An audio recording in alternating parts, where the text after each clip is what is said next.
Hello, everyone. Welcome back to SAT Math question of the day. Here's our question of the day. Please give it a shot, try it out, and come back and we'll do it. Okay, so here we have an equation with a radical sign in it. And what are all the possible values of k to satisfy the equation? Well, you can always use brute force. You just plug every number, every choice in, and that may actually... Well, yeah, that's a good. Slightly less than brute force is pick a wise order in which each number that they give you is tried. Yes. You're not going to try every possible number. Right. No.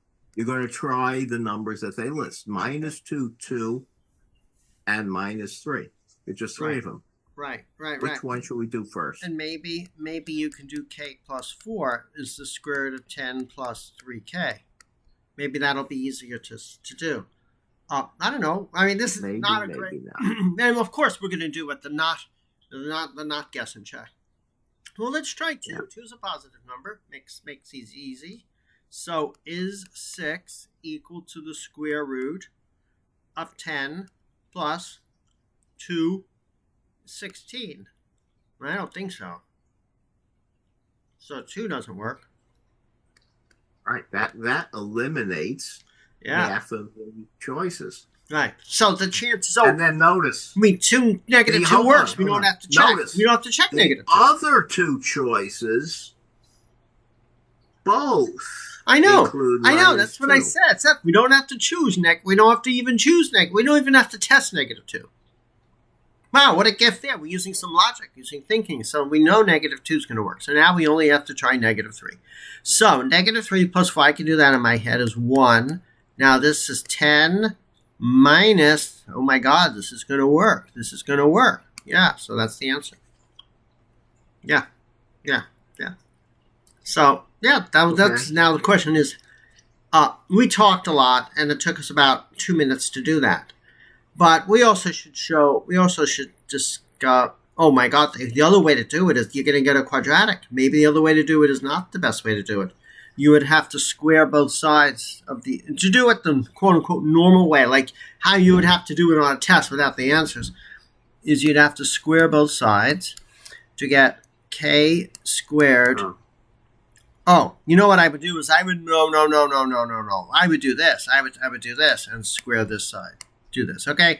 Move the 4 to the other side and then square both sides. So, this is nasty. This is k squared plus, 8k. So you can make mistakes. Plus 8k plus 16 equals 10 plus 3k. Ouch! Now you get a quadratic. Ouch! Who wants to do that? To do a quadratic, let's try substituting a 2 into there. You have to move everything. Oh, we get 4. Seth, we know 2 doesn't work. I want to put a 2 in there, see what happens. Yeah, but do it somewhere else. Seth, do it. Seth, please do it somewhere else. 16 plus 16 equals 3 times 2 is 16, right? No, 3 times 2 is 6 equals 16. All right. I'm busy. Okay. I'm busy. So it's k squared plus 5k is equal to 8? No, is equal to... No, what am I trying to say? Don't interrupt me. I know I'm making a mistake. Plus 6, right. Oh, well, this is easy to factor. I mean, this is probably the easiest factoring question you can get. K, 3, 2, plus. And then you move FOIL to check or multiply to check. So, yeah. That took about 2 minutes. Of course, we were talking. So, people have to decide. It seems like this is faster, doesn't it? Yeah. Just guess and check seems faster than multiply and check. Now, of course, you have a problem here with, guess and check has to be used. Because guess what? You are not done. If once you write this and you write k is equal to negative 3 and negative 2, you are not done with the problem. Why do you think I'm saying that? Why are you saying? Because you might have so-called extraneous roots. Right. When you square both sides of the equation, you have to check. You have to check. So you have to check anyway. You have to throw these two numbers in anyway. Wow. So looking at that way, from now that we thought about it, looking at that way, when you see a problem like this, the best choice is to check, because you're gonna look and say, I'm gonna have extraneous solutions. I have to check anyway. And these numbers aren't all that far different from each other. So it seemed like this seems to be the best approach for an SAT question. Yeah, interesting, right? Yeah. Yes. It's so rare that just guessing and checking it's not usually the best way to do a problem, and in this rare case, it is. Well, it's not guess and checking. It's checking the values that they list. There's only three values. Yeah, there's the Kaplan book that helps people prepare for the SHSAT, which is a test from one of the specialized schools in New York City that Seth actually went to. They have a name for this method of solving a problem, but I forgot what it was. Very often in percent problems, this is not a bad way to do it. Some percent problems are easier done by just throwing in the different numbers and then seeing which one works. But here you get those extraneous solutions you got to check. So should we see how they do it? They probably did it this way. And they probably said to check the extraneous solutions. Should we see? Do you have any other comments before we go on? Let us see. I wouldn't bet on predicting it.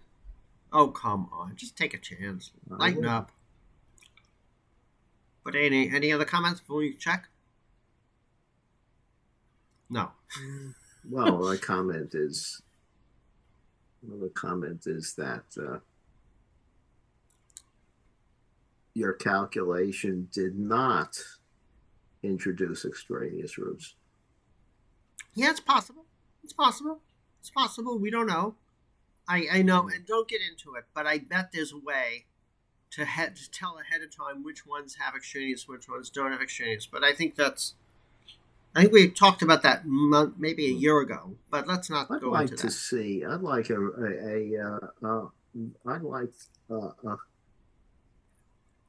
a convincing example with this extraneous root problem. Really? I can get you one. Yeah, really. Okay, fine. Okay, I'll get you one. I'll get you one, but after we're done, we'll do it on this video. But after we say goodbye to everyone, and then people can. Okay, let's say goodbye. Let's compare. Right. Let's compare. Let's our commentary with Khan's. Right. Exactly. So I think this was the answer.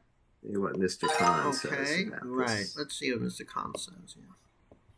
Okay, let's see how many steps. 7 steps. Ouch. Long problem. That means you can't do this problem in 3 seconds. Oh, yeah, well, of course, you have to isolate the radical. You always have to do that. You isolate the x term or the unknown term. Wait. He starts at once. He starts at you have to step isolate one. the Step term. one. You have to isolate. Oh, come on. Wait. I still think checking it against the ones they give you is the most efficient. Yes, it is, especially considering the fact that you have to check the answers anyway, because there's going to be possibility for extraneous solutions. Yeah. Of course. Yeah, we talked about this. So this is the standard way of doing it. This is the way I did it. It took up the whole page. Yeah. You just factor it. Okay. Right. Now, yes. There we go. They don't even use the word about extraneous solution.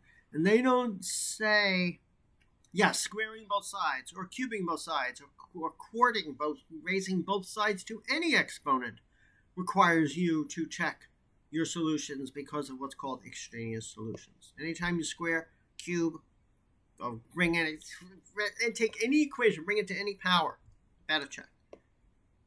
Okay? Oh my God. They have to check anyway. Yeah. So look at that. Okay. So, this is very predictable. Anyway, so this is Seth Chaiken is a PhD in math from MIT. He has been a professor. He is now a professor emeritus. He was a professor in computer science at SUNY Albany for 35 years. I'm Seth's brother. I have a PhD in mechanical engineering, and we're here to hopefully show you different approaches on how to do SAT math questions. In terms of studying for the math SAT, we favor the approach of getting a Khan Academy account, and Khan Academy offers about 600 to 700 questions for either the digital or non-digital test, depending on which one you plan to take.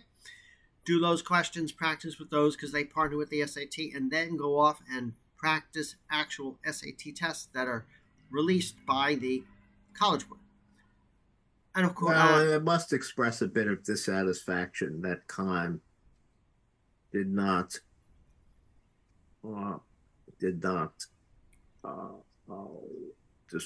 discuss or apparently recognize that their method has unnecessary steps. But it's complicated. Their method includes, it ends with the necessary steps, and the necessary steps that they take use the same calculations that you would have taken if you didn't do the unnecessary step, but they tell you to do the unnecessary step. But it's very complicated. Take it with a grain of salt. They can be improved. Well, their point of view is how do you do the problem, quote, like the normal, straightforward way, as if it wasn't really an SAT question. The dumb way. No. It's not the dumb way if it's a regular chapter test in school and you have to show your work and you have to do the problem without as not a multiple choice. But that's not what's going on here. The reality is this is a multiple choice test. But it is. Well, do they give multiple choice tests in school, and then do the teachers accept it? Rarely. If you include in your logic for justifying your choice the fact that's a multiple choice. Well, if you were the teacher, the answer would be yes. Okay, but we don't know, right? Would. Okay, if you were the teacher, but Seth also. Except if the class is very large, and I'm grading, and I don't have time to grade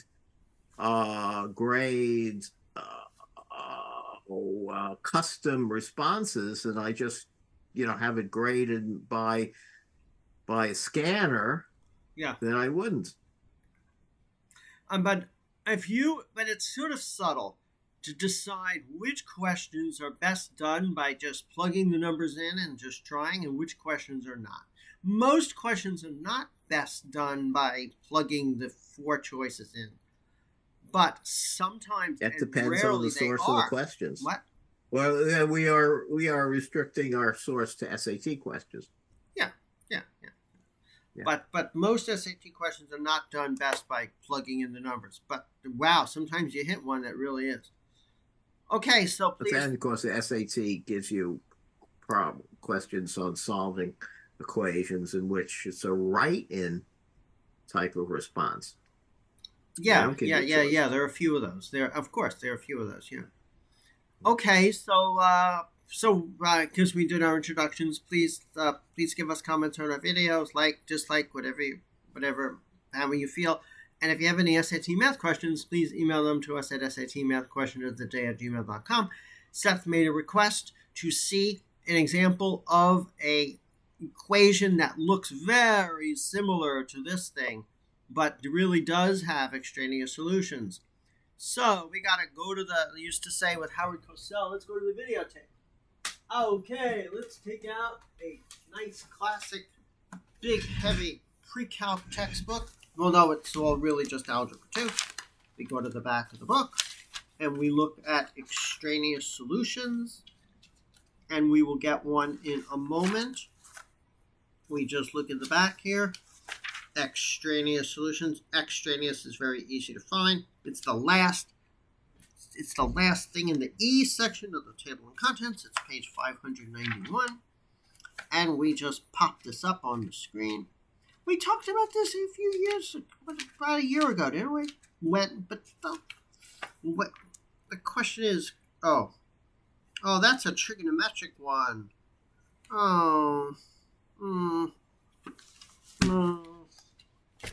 No. Trigonometrics also. Logarithmic equations and trig equations Logarithm equations are very susceptible to this because, essentially, in a logarithm equation, you are raising both sides to an exponent. So, let's go to another textbook.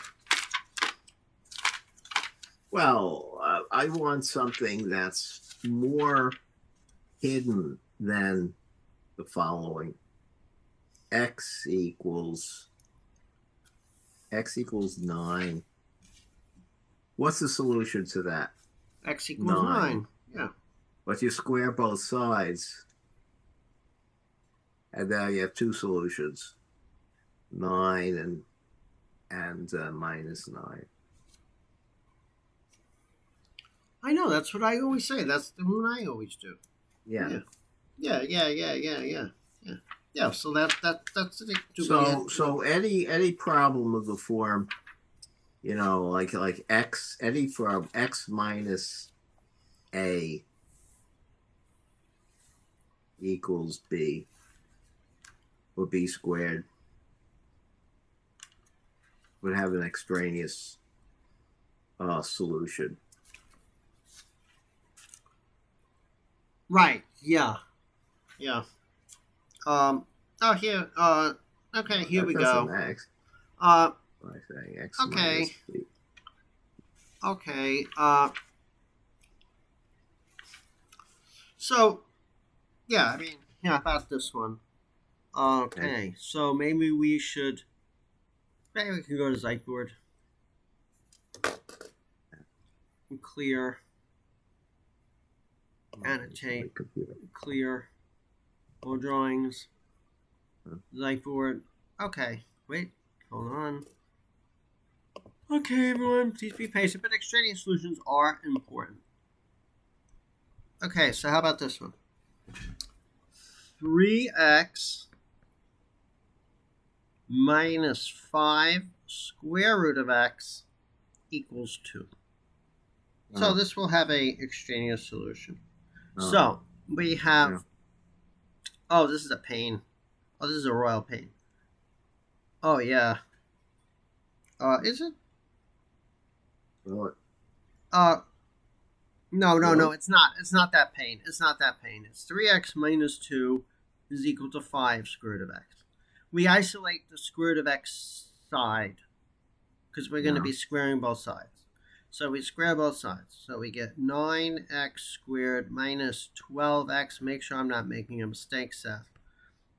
Is 25x. Is that right? Yeah, I think so. I'm cheating. I'm looking in the textbook. Oh, we don't like this. This is 9x squared. Wow. Really? Minus 37x? Ugh. Plus 4 is equal to 0. Oh, we have to use the AC method. Good practice.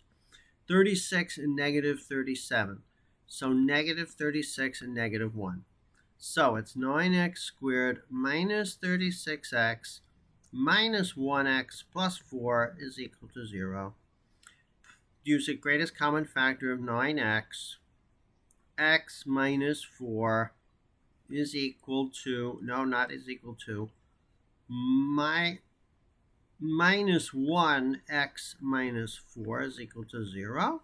So we do greatest common factor again, or factor by grouping. 9x minus 1 is equal to 0. So x is equal to 4, and x is equal to a ninth. So now we plug it into the original equation. 3 times 4 is 12, minus 5 times 2. Does that equal 2? It does. A ninth. 3 times a ninth minus 5 times a third, because that's the square root of a ninth. Does that equal 2? So this is a third minus 5 thirds, which is equal to negative 4 thirds. Oops, negative 4 thirds does not equal 2. Oh. So you have to throw out x is equal to a ninth. Not true. Okay. Seth is interested. Good. Wow. That's a good one. Okay. Okay, so there's an example. Thank you. Yeah. From a classic Algebra 2 textbook. Yeah. Yeah, here it is. Okay. Okay. That's why you need to check all problems that use square and cube. Certainly when you bring anything to an even power, you want to check. I'm just saying you should check when you bring everything to a cubic, but maybe you don't. If you bring it to a cubic, you ever going to get an extraneous solution? What do you think? Putting Seth right on the spot. Well, the cube of a cubic retains the sign. So maybe it's okay. Yeah. But just to be safe. You could invert a cubic. If you're not, if you're working over the reals only, working over the reals. Yeah. You could invert a cubic by taking the cube root. Right. Okay. So it's the plot of the cubic is plot of cubic. This is the cube root. Y is equal to the cube root of x. And then it doesn't have an asymptotic limit. It's just, And then y is equal to x cubed. Goes like that. I want to look at that 3x minus 2. Yeah, that's interesting. Okay, cool. Yeah. Okay. Right. Great. I think we talked about this about a year ago. I mean, you were interested in this, and I think you did find some pattern as to how you could sort of predict in advance, but let's not get into it. Okay, so I think we're done, right? But this is a very important question. Very important question. Yeah. And this also comes up with logarithms, because logarithms can't go, but you can't take the log of anything 0 less. You can only take the log of a positive number. So with logarithm equations, sometimes you do get extraneous solutions as well. Okay, so that's it, right? We're done? Yeah. Okay, hope that tomorrow's Thursday. I don't know if we'll meet tomorrow, maybe not. But if we do, it's Throwback Thursday. And if we don't meet tomorrow, we promise that next time we meet, we'll do Throwback Thursday. No matter what. We don't want to miss Throwback Thursday. Okay, everyone. Have a great day. Take care, everyone. All right. Bye-bye.